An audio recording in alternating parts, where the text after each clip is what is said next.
Hi everyone, welcome to my podcast, Life with a Purpose. This is episode 25.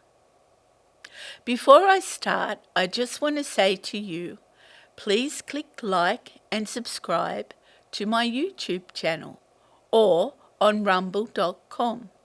You may have to sign up to rumble.com, but it is easy to do and is free. I am also on Spotify if you would like to listen to it. Now, the title that I have called this, the Lord showed me to call it, was Growing Up with Thalidomide and What I Had to Do to Become Independent, then NDIS. So I'm just going to share some details that I've already shared before, but I just want you to bear with me because it's going to lead to something and I need you to just be patient. So I'm going to start with, I was conceived in 1961. By the time Mum found out she was pregnant, she was feeling nauseous and anxious at the time.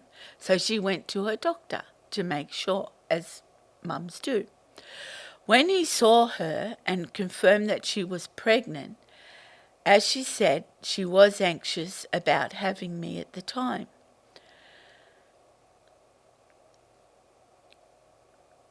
And so he gave her some tablets that would help with this nausea and anxiety. And she believes, or I believe she said, she had a couple of tablets and left it at that, not thinking much of it, and got on with life and being pregnant. So back in the 1960s, there wasn't any ultrasound equipment at the time available for the average woman. I realised that there was an ultrasound available for those that had emergency procedures, but not for the average woman who was pregnant. I think it wasn't until the late 1980s that the ultrasounds came in. I had an ultrasound with my first child, just to explain. And I mention this because Mum never had an ultrasound. And I am grateful for this because God only knows what may have happened to me if they found out I had no arms before I was born. And, I could have been aborted just like that and not had a chance to live. But the Lord made sure I had a chance to live. So when it came time for Mum to give birth to me, I was due to be born on the 5th of April 1962. Mum had some contractions, so she went to the hospital here in Parramatta, just down the road from where we are now. However, when she got there, the contractions stopped or slowed down, so they eventually sent her home. Not thinking much of it, they said, if nothing happens in 2 weeks, come back and then we'll help you. I'm sure Mum and Grandma did pray at this time, if not out loud, it was in their hearts because something was different this time. Well, 2 weeks later, the contractions started again. So Mum went in and started having me. There was something happening, but I was stuck in the birth canal, Mum said. So there was talk of using forceps, which they did because my nose was actually stuck like this on the side of the birth canal. So with the assistance, I came out on the 19th of April 1962 at 8 a.m. in the morning. That's probably why I'm not a morning person. But anyway, I just thought I'd put that in. It was a big surprise to the doctors and nurses as I came out because I had no arms. So I was then whisked away from Mum because they didn't know what had happened to me and my arms. So Mum couldn't see me, but she did hear the nurse say, "Oh my God." So she wondered what happened and she was getting concerned. And Mum had already had my brother before this, so 3 years before. So this was sort of new but not new to Mum because she'd already had a baby. While each birth is different, my mum had her concerns. And my grandmother kept the news. She must have been reading the papers, and she kept the news about thalidomide babies being born in Germany, England, and Europe, away from mum as long as she could. So she was trying to keep it as away so that mum wouldn't get concerned or whatever, as mums do of their daughters having children. But after a while, I think mum said it was a couple of hours or maybe longer, I was finally given back to mum, thank you, Jesus. But no one could really explain what it was that happened to me. Eventually, when the news of babies like me reached mum, they still really didn't have any initial proof of what had happened. It was only they found a boy similar to me in Germany, my age, but he had his arms the opposite. So on where I've got my right hand, he had a little hand on his right, little finger, but where my left hand or finger is where he had his right hand. So we were just the opposite way around. But they were starting to investigate, and there was a suspect of the Distaval tablet that contained thalidomide inside. But they still had to do a lot of tests and work it all out, and there was a lot of data they had to go through. But the funny thing was that mum did mention to me before she passed away was after this all happened, someone said to her, I don't know whether it was a doctor or a nurse or someone else, but someone said to mum, do not cut her fingers off. Just do this one thing. Don't cut her fingers off. Or, because they were really tiny when I was little. They're not big like they are now. But not that they grow, by the way. My arms don't grow. They just grew the way that I grew. They're still tiny. So it wasn't really until around 1969 to 1973 that the discovery of Distaval, which contained thalidomide inside, was connected to the causes of deformities I had. And this was done by Dr. McBride and a nurse who were able to connect it to those of us who were affected. So it started coming out when I was about 7 or 8, maybe even 9, and it was becoming more and more relevant that it was to do with this Distaval tablet that was supposed to be safe and secure. But as I've said before, and I'm going to put this in again, it wasn't. It managed to cross the placenta barrier, because I don't know if a lot of people remember this or know this, but the placenta protects the baby very much from a lot of sicknesses or diseases. But this thalidomide was able to cross the barrier of the placenta and cause damage to the fetuses. So it was pretty big when it came out. But anyway, I'm going to move on now to my life. So my life was different growing up, in the sense that as a baby, things were the usual for mum in feeding me. Like she would breastfeed me and then I would go on the bottle, although that was a challenge too, as I couldn't hold my own bottle. So I guess mum had to help me with that and come up with some suggestive ideas. But also, one thing mum did have to deal with a lot on her own was a lot of guilt she felt after my birth. As her helping me every day was a good thing, that sort of consoled her a bit, but she really didn't know how to help me because mum herself didn't get much assistance from other people, because it was very rare for babies like us. And because it was new to her and in Australia. There are only a few of us born in Sydney around that time, because I'm one of the older ones that we knew of in Sydney. And yeah.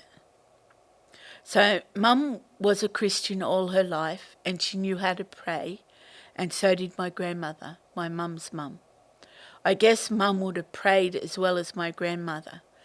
That was how I was able to get to know the Lord, that Jesus loved me and will help me.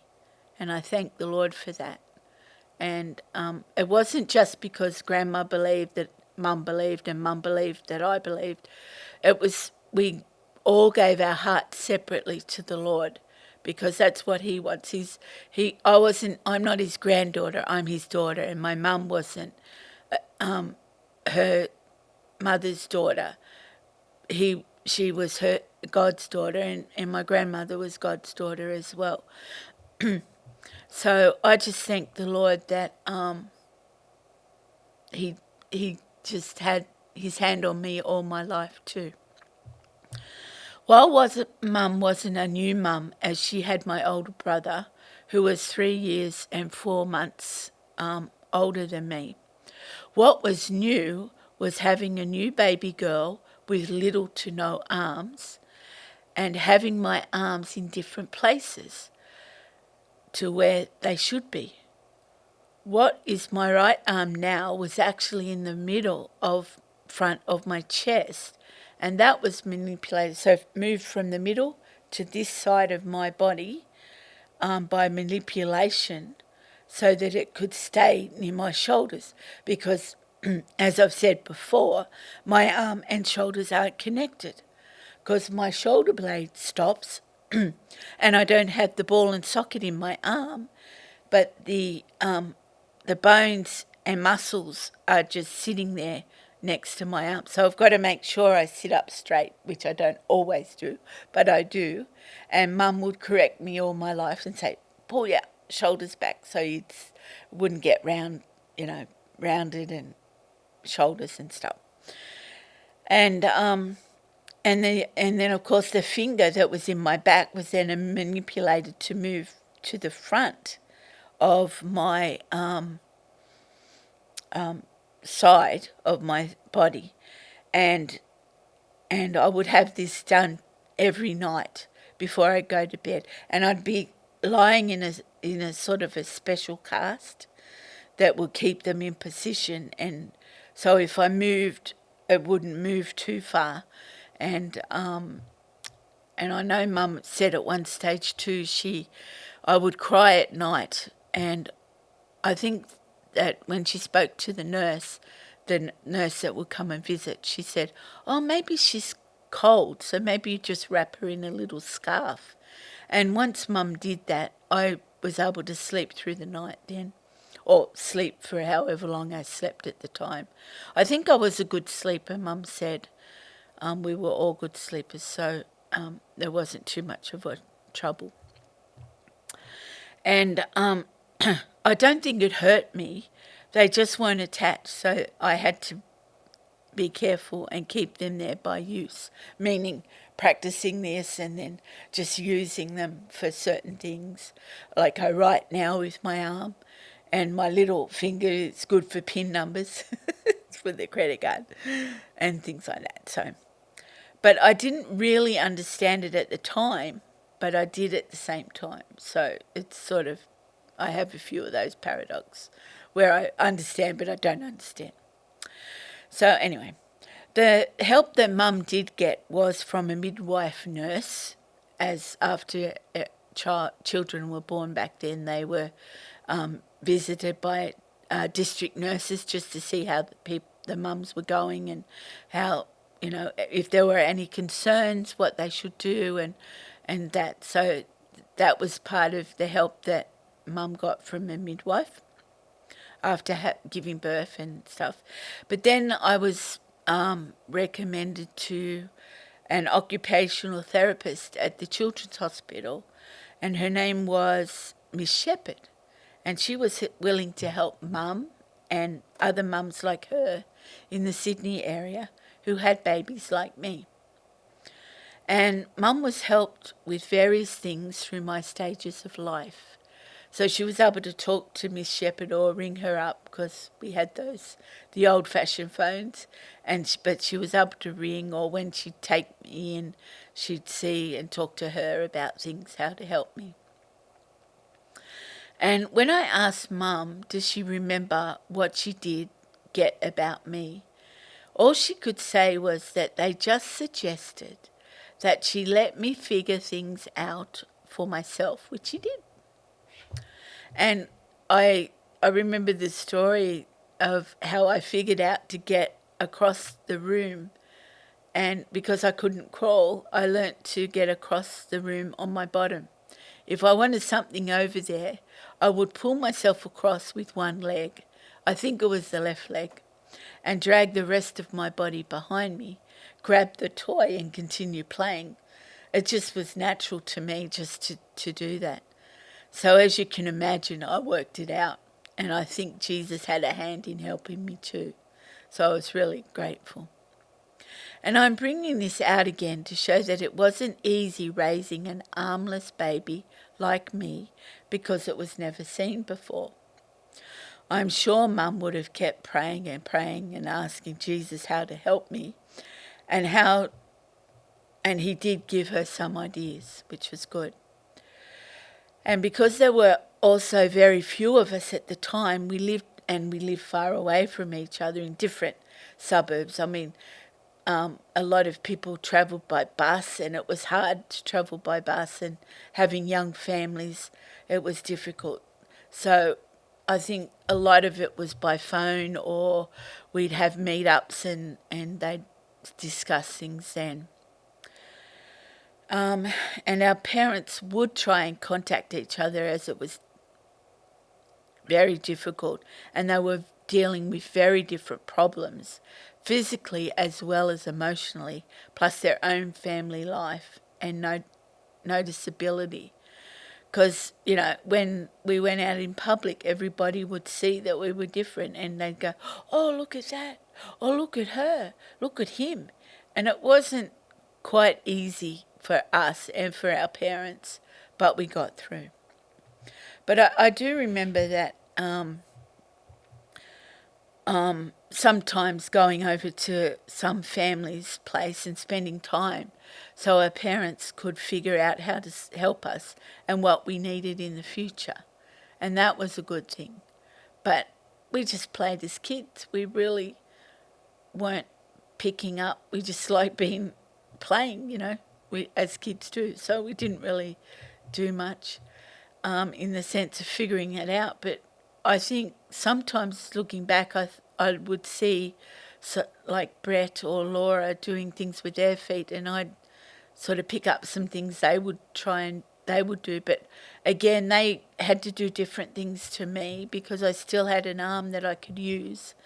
They didn't have any arms. So, we did pick things up from people, but not as much as we thought we would.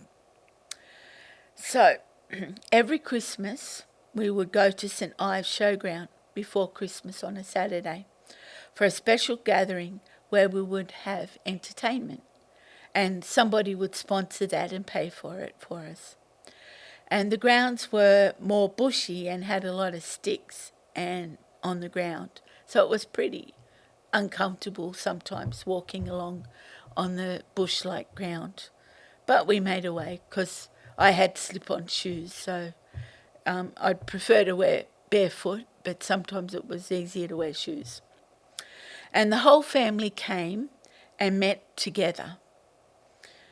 I think they wanted us to get to know each other, and maybe we could help each other in some way, but I don't think we did. We just were kids, as I said before, and playing. And we act normal because we were normal to ourselves. We thought we were normal. We knew we were normal. And as I said before, we all had different needs. Not one of us were really the same as the other. So it was sort of hard to figure it out. But the parents, I think the parents too watched what we were doing and stuff. And we enjoyed going to St Ives. we'd always have Santa coming to bring gifts, and in a helicopter. I remember a helicopter going, "Where's the reindeer?" But it was a helicopter because I think they said because it was summer we had to use the helicopter or something like that. Anyway, it was quite funny. But yeah, as kids, we're all funny. Anyway, after all this came about, my next step was learning how to go to the bathroom and clean up after myself. Up until this time, Mum helped me with going to the bathroom and showering. So when I went to the children's hospital as usual, I was then shown how to wipe myself using after going to the toilet, and how to get my undies up and down so I could go to the toilet by myself when I would go to school. So I had to learn to do all this before I went to school, otherwise I wasn't going to be let into the public school system. And bear in mind, there weren't a lot of disabled assistants at the time. Our parents were, and Mum would try and get everything ready for me for school and not come to school. But I know other thalidomiders had help with their parents. They would come at recess and lunchtime and help them with the food and toileting and stuff like that. So it was a bit hard for us back then because we had to be independent or organise something for ourselves, and it was hard for parents who were working or had businesses and stuff. So it was hard. But anyway, when I was at the hospital, I got to practice and learn a lot more, and Miss Shepherd was a bit more patient than Mum because Mum had Greg, and then my sister came along not 2 years later. So Mum had a family of 3 to look after. And Mum got impatient sometimes because a lot of it was on her because Dad was at work, working long hours and trying to help that way and stuff. So, and we were on one wage until I think we all went to school, and then Mum went back to do some work. So, and this was all very interesting, trying to get the hang of going to the toilet myself and making sure I don't hold on too long so that, I wet my pants. I had to, if I felt to go to the toilet, I was to go straight away because I knew it would take time to pull my pants down and all that. So it was things I had to think about for myself, which was a good thing, I think, at some times. But going back a bit more, before all this though, Mum had to work out how to make me my undies. So she found a pattern in a fancy dress book of all places, because back then they had one and it was, they'd have fancy dress parties. And there was a character that had something that looked like bloomers. I think it was actually a modest version of Peter Pan. So Mum thought they would be good for me to have as undies. So she spoke to a lady that had went to the church we were going to and helped Mum come up with the idea as well as the Lord. So the Lord had given her some ideas as well. And I'm sure Mum did cry out to the Lord and say, "Lord, how am I going to do this?" And she did cry out to the Lord for anything she or I needed. And I thank God that was something that she taught me, was to cry out on the Lord for things that I need. But there's more to the Lord than just asking for that, but I did. Anyway, Mum was an amazing skewer and knitter. She sewed most of my sisters' and my clothes. There were times when my sister wore the same colour. But mine was a little bit different. Debbie's would have a zipper at the back because she could unzip it at the back. But mine was, I had a zipper at the front to see if I could unzip it. But usually I just preferred to take it off over my head, so I didn't have to worry about that. But I remember we wore this, Mum bought some material, I think it was white with brown on it, and we had matching dresses. And we thought they were the best. But, you do when you get new clothes. I enjoyed it. I enjoyed getting it. And I remember coming home from school and I'd find Mum working on a pattern on the lounge room floor for a dress or long pants for me to wear, because I found it hard to wear pants. So Mum thought if she made them, I'd be a bit looser. And of course, I wanted tight things, but I couldn't really wear them. And that was the norm for us because it was cheaper and easier also to get new clothes that way. And it was easier way for me to have clothes that suited my arms. Like, I'm sure you've seen in the past some of the pictures where I told you about the jumper Mum knitted me, and it was really big for me, but it fitted my arms, so it was really good.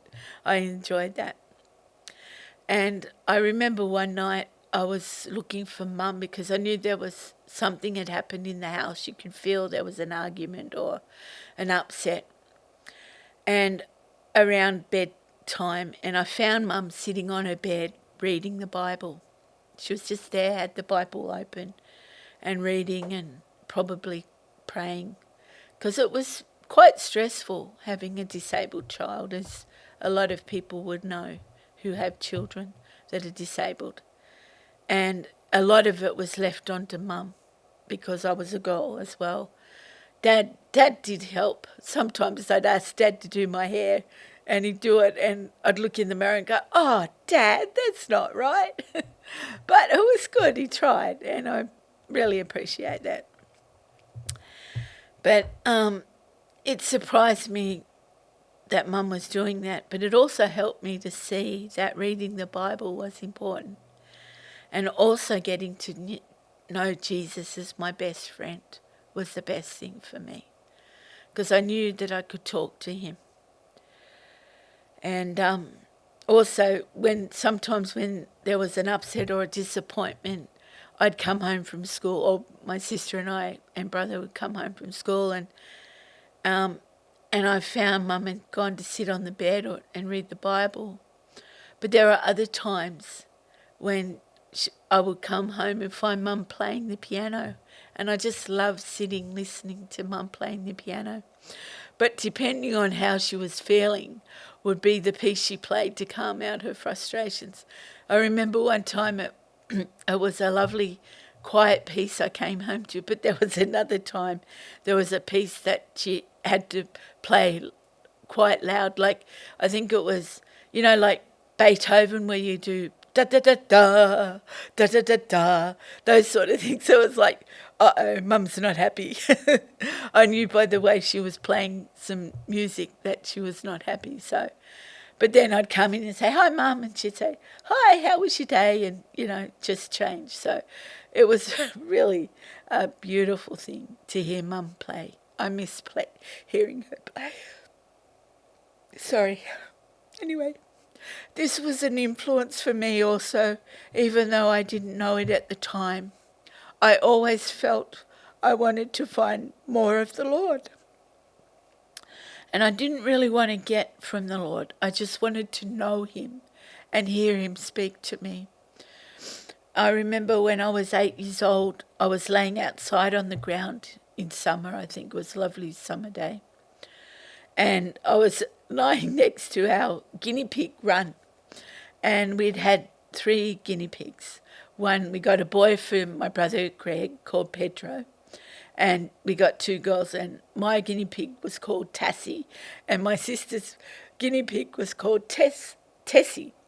And the reason why mine's Tassie was because of the A in my name for Suzanne, and Tessie because of Debbie. So I thought that was quite cute at the time, but looking back it was quite funny. But we also had our dog Goldie there, and she was laying next to me, and I'd have my legs around her. And I was holding 2 dolls. And I remember lying on the ground and looking up to the beautiful blue and white clouds that you see on my podcast and saying to the Lord, "I know you love me and care, so I hope to hear you one day. I loved Jesus so much because he was my best friend. And he is still my best friend. And now I'm just sitting in his presence and getting to know him a lot more as well. And Jesus was the only one who always kept me going. When I was down, I would cry and get upset. Then I would remember and feel his love and get confident to keep me going. Jesus was the most constant in my life because I also went to Sunday school and Christian groups that really helped me and remember Jesus. And I had some lovely friends at those groups as well, and it was lovely. And then Mum was next because she helped me a lot, then my sister. We got on fairly well most of the time when we were little. We used to play together. We used to we had hula hoops, and we used to make the book to be like in fairyland. So we'd walk through the hula hoops and pretend we moved into fairyland. But now we know there's no fairies. There's only angels. But anyway. But we had fun with that. It was just my sister and I got on pretty well, except when she did something I didn't like or I did something she didn't like. Then we had a fight. But anyway, that's what sisters do. So. But when we got older, of course, in our teenage years, things happened and the things changed between us. But there are other things that I loved to do too that kept me going.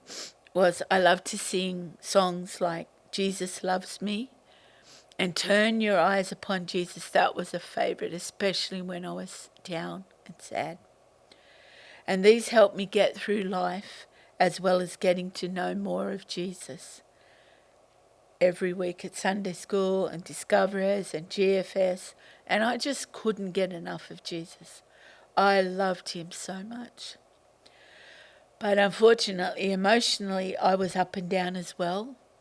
And even though I was treated as normal at home and to some point school, I saw myself as normal too.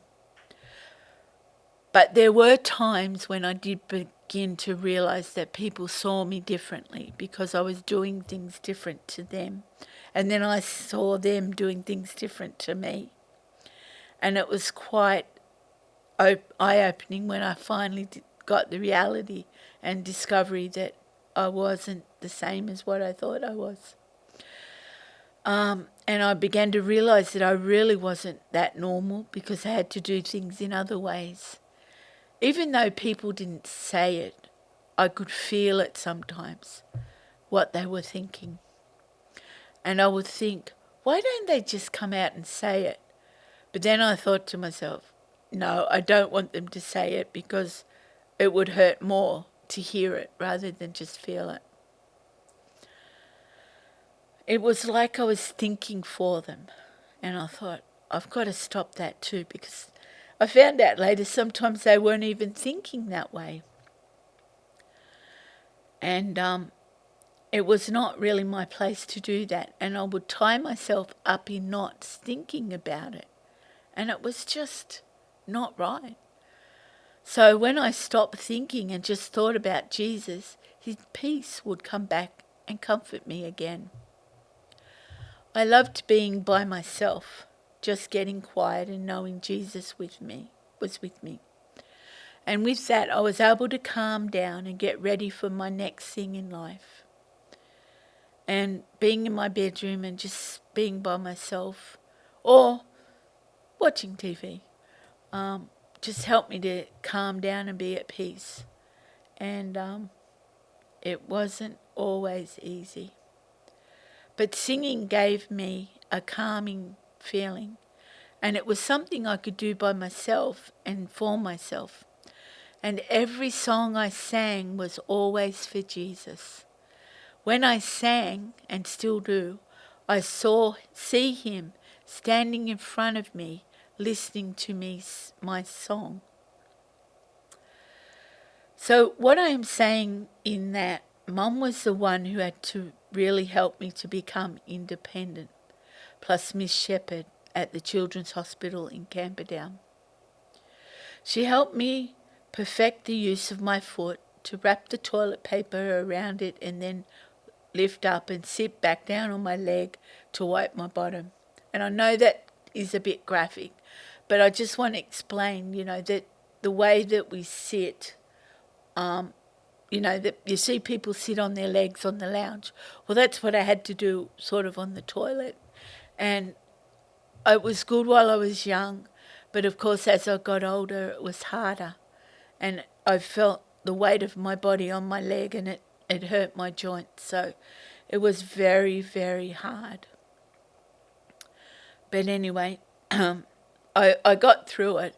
But I think there was a time when I was in Russia and I wanted to go to the toilet and I was in a hurry and I worked really quickly and I hurt my knee to the point that it was I was in agony, and my husband was there at the time. I think we were in the Hermitage there, and we had to go and I had to find Wayne, and I said, Wayne, I've really hurt myself. I was in tears. He said, what's wrong? I said, I've hurt my knee just by trying to go to the toilet. And it was very, very painful.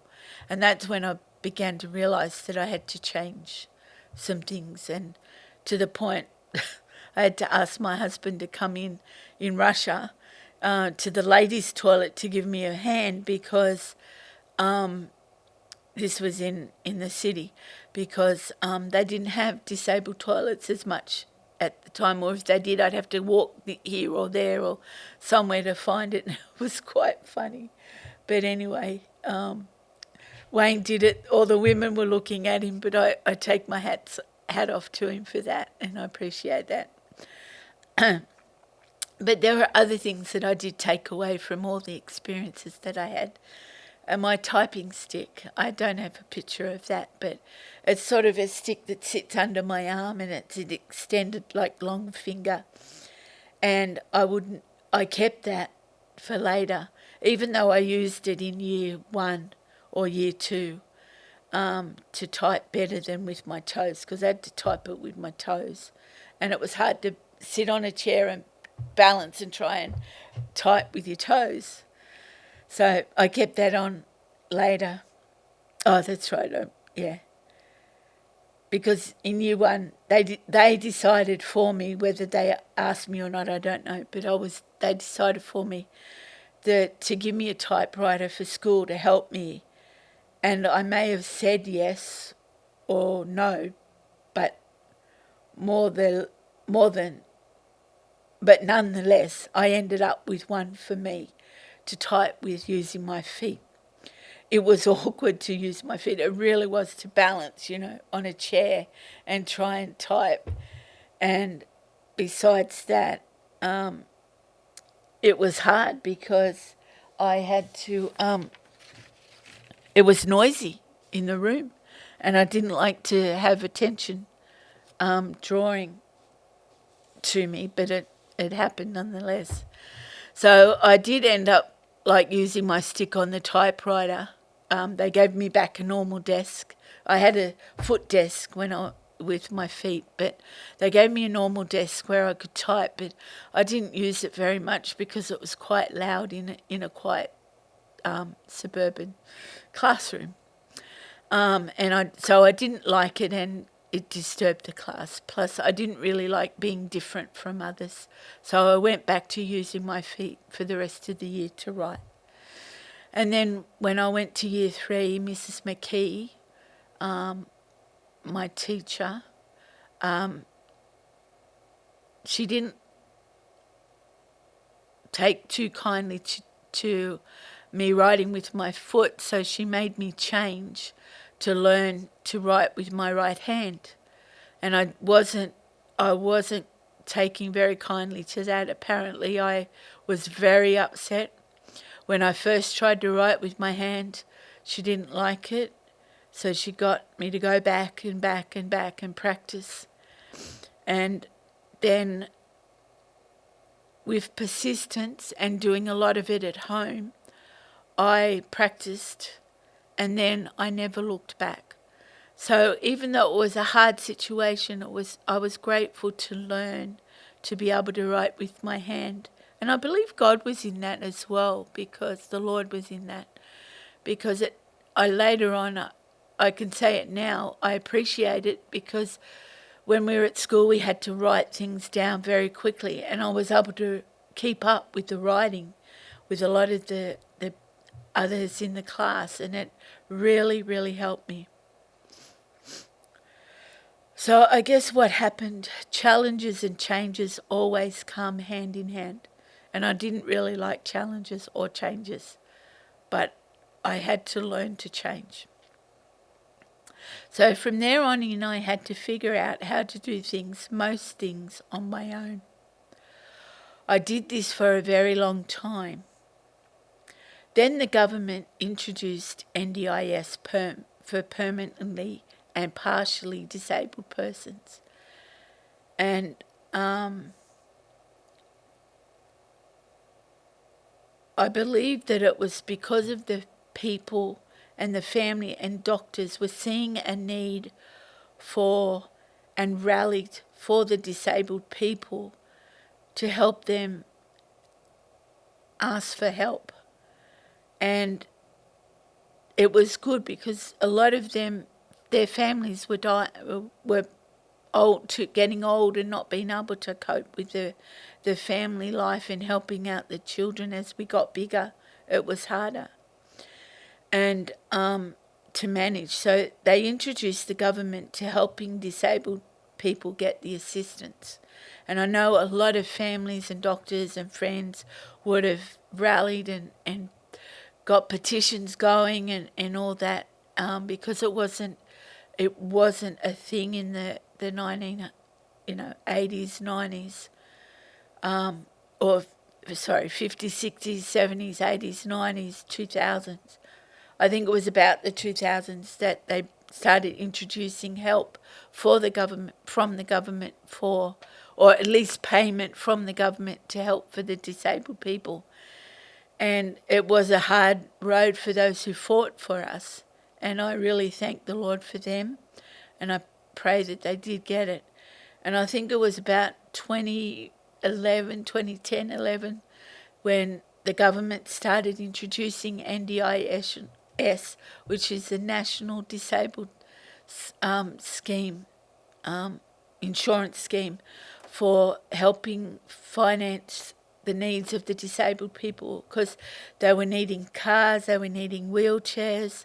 A lot of the time, those things were a luxury for a lot of the disabled children growing up that needed wheelchairs. A lot of the charities had to provide for them and get their things. I know my friend Johnny, who's now passed, but his dad was forever inventing things and helping him to get around, because he didn't have any legs either. So he had arms like me, but he didn't have the legs, and he had to get around on skateboards or things like that, and it wasn't easy.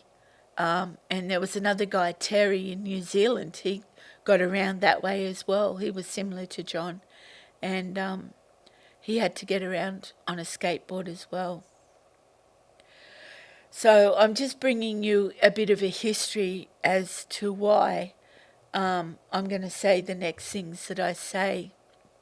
It's because while this was all available to me now, and I was an adult, I was a mum with married with two boys that could help me and my husband, Mum would be persistent in saying to me, you should ask for help, you should go to NDIS and be a part of that. And I resisted accessing it for myself because I wasn't ready to have that support. And I thought, well, what would they be able to help me with? Because I had my husband who could help me, and I had my boys that helped me as well, until they went to work, of course. My family and friends who would help me as I needed to as well, and I had the church to help support. Just a second, I just got to grab this last page. So I just I was just resisting the going to NDIS, and so it, as I said, with my family, it worked out. So after a while, after Mum persisted, because Mum was also applied for NDIS as she needed assistance in some areas as well, because my dad had passed away not long before that. And anyway, she kept saying, Sue, you should get NDIS for yourself. And I'm finally thinking, yeah, I better apply.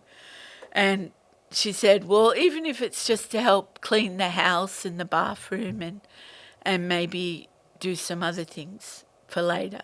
Anyway, so when I finally applied, I think it was 2014, we had a whole process of my family and what were my goals, and I really had to think, because it was hard. It was again another challenge and another change, because I had to think of things I could do for myself, and I had to look at how to change and do things. And I think I finally was able to agree that I needed a cleaner, someone, NDIS, to pay for cleaning for me. And also one of the ladies said, well, what about your gardener? A gardener.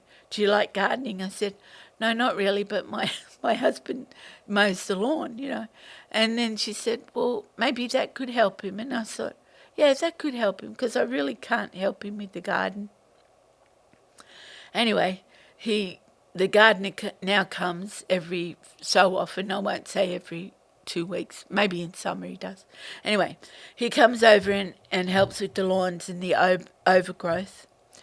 And that's about all I have at the moment. But I do have NDIS in place if I need to. But I'm finding that with my kind of disability, again, it's different to what NDIS provide. There's carers that will take people out to the shops. Well, I don't need that. I've still got my husband. There's carers that take people out on adventures and things like that. Well, I don't need that at the moment, because I don't go out very much. But my husband and I go out together. And it was really, really hard to comprehend that I need help. But I just found it was good just to be a part of it. And what I'm trying to say is I found that being disabled this way, there were other things I needed that NDIS could not provide for me, but I could go a step higher to NDIA, which would provide a bigger lump sum payments of things like I needed new windows to be put in, because the old ones I just couldn't work, and they were old and rusty from my house. So they were able to pay some of the for the install of the windows, but I had to pay for the windows to be made specially. But that was good. That was good. That helped me out. NDIS can't help with the what do you call it? The modifications on my car, but NDIA can. So that's a good thing. And then when we had our Senate inquiry to finally acknowledge Australian thalidomide victims, survivors or victims, whatever, they finally recognised us, and they gave us back pay from the day we were born, and they made exceptions and things like that, which was really great. And we were able to get a lot of modifications through that. But there was times when I had to go through NDIA for the modifications for a few other things as well, and that's a little bit hard. But they made a benevolent fund for the thalidomides, and that helps. We can go to them if we have needs that we can't go to with anyone else. So I just thank the Lord for all that He's done for me and in my life. And I know this is a bit long, this session, but I wanted to share that about NDIS. While it is a good thing, I try not to ask the government for too much. I try to ask the Lord first. The Lord is the one that I go to for help, for healing, and for direction even, to show me what to do. But living my life and trying to work things out all my life was hard. And then when I finally got it, there's new things coming along that could help me as well. So it was a hard road. It's a hard road still. But if anybody would like to reach out to me and ask for help as to do with NDIS, or what they could learn, or what problems they have, please email me. I will leave my email address at the bottom of this podcast so you can contact me that way. Or I just want to say that the Lord is my help, and I always look to him, and I know he comes through for me. That's where I have my Psalm 121. I chose that one. I ask the Lord for help. Where does my help come? My help comes from the Lord. And it's a beautiful psalm to have, to remember. And also in Psalm 23, where the Lord is my shepherd, I shall not want. He does look after me and he takes care of me. So if anyone wants to reach out on my YouTube channel or Rumble, you're welcome to. Just leave a message in the comments and your email, and I'll get back to you. Or you can email me, and it's sg.jerome419@gmail.com. You are welcome to contact me.